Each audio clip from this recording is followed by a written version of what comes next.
కార్మికుల భద్రతా సంక్షేమం కోసం కార్మికుడిలా శ్రమిస్తున్న సీఎం చంద్రబాబు నాయుడు. మంత్రి వాసంశెట్టి సుభాష్ వ్యాఖ్య, లేబర్ అడ్డాల ద్వారా నైపుణ్య శిక్షణ కూడా అందిస్తున్నామని వెల్లడి.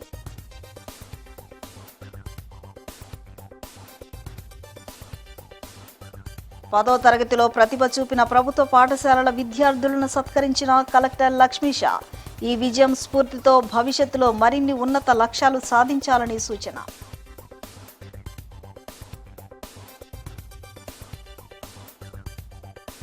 సెంట్రల్ నియోజకవర్గ పరిధిలో లబ్ధిదారులకు సీఎం ఆర్ఎఫ్ చెక్కులను అందజేసిన ఎమ్మెల్యే బోండా ఉమామహేశ్వరరావు.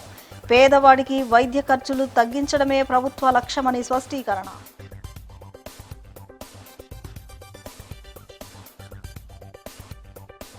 కూటమి పాలనలో హిందూ దేవాలయాలకు భద్రత కరువైంది. మాజీ మంత్రి వెల్లంపల్లి శ్రీనివాస్ ఆందోళన.